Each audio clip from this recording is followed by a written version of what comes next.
Assalamualaikum warahmatullahi wabarakatuh. Nama saya Karimatun Nisa.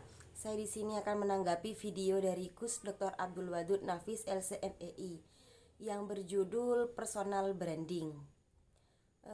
Orang yang mampu membangun personal brand maka akan sukses dirinya. Personal brand adalah proses di mana orang itu memasarkan diri kepada masyarakat umum dan karir melalui usaha suatu citra untuk khalayak umum. Dia akan memberikan citra sesuai kemampuan dirinya. Citra ini kemudian dapat dipresentasikan lewat berbagai jalur seperti media sosial, blog, situs web pribadi, hingga perilaku di depan umum.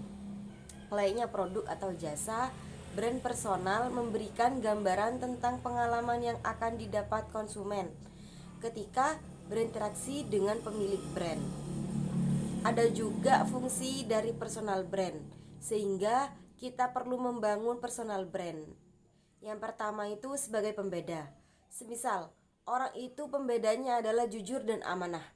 Jadi, orang yang berbeda akan hal ini sesuai dengan apa yang kebanyakan orang cari.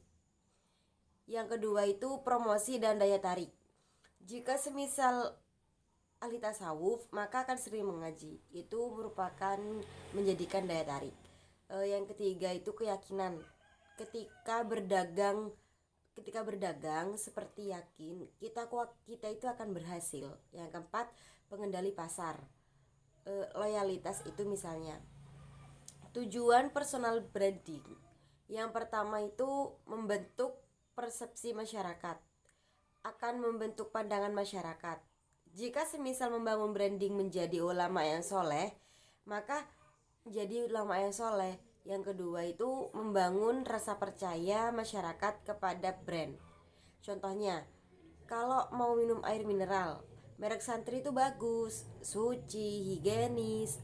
Kita itu percaya dengan apa yang kita beli itu. Maka selanjutnya kita membangun masyarakat cinta kepada brand. Itu yang ketiga. Maka orang yang cinta sehingga beli untuk diri sendiri, maka dia akan mengajak orang lain untuk membeli. Semisal kayak Santri tadi. Ketika kalian sudah cinta kepada merek Santri, maka kita akan membeli untuk diri sendiri, dan juga bahkan kita akan mengajak kepada orang lain untuk membeli. Kemudian manfaat personal brand. Yang pertama itu personal branding itu merupakan pembeda. Nanti kita akan tahu mana yang amanah dan tidak, dan contoh yang lainnya. Yang kedua, personal branding menciptakan koneksi. Ketika dia mempunyai brand yang baik, maka banyak orang yang mendekat. Ketika dia ahli ekonomi Islam dan dipercayai oleh orang Islam, itu akan menciptakan koneksi.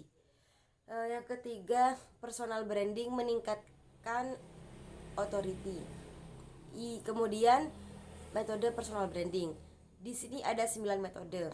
Yang pertama itu mengenalkan nilai-nilai positif di lingkungan Anda, sehingga menjadi bagian nilai-nilai hidup kepada prospek Anda.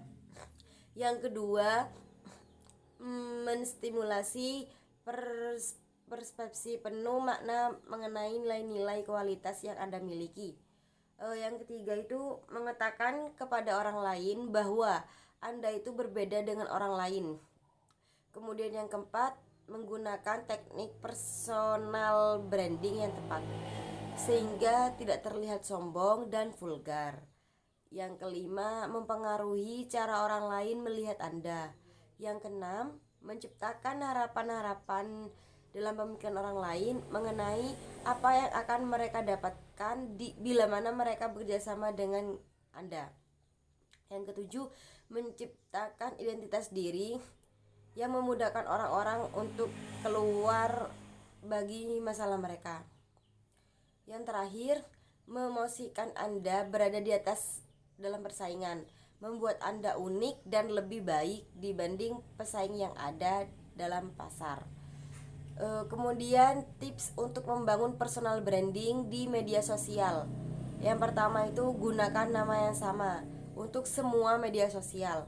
semua media sosial itu harus sama namanya agar orang mencari branding kita itu langsung tahu gitu branding kita itu apa. Yang kedua, memperbarui sosial media secara berkala. Kemudian yang ketiga, temukan posting sesuai passion kamu. Yang keempat itu bergabung dalam grup komunitas. Kemudian yang terakhir, pilih media yang tepat. Maka jelas bagi kita semua, terutama yang aktif di publik sebagai seorang kiai, ustadz, ilmuwan, pengusaha, jadi penting mengetahui personal brand. Karena melalui personal brand ini kita akan terbangun. Mungkin cukup itu yang dapat saya sampaikan, kurang lebihnya mohon maaf. Wallahul muwafiq ila aqwamit thoriq.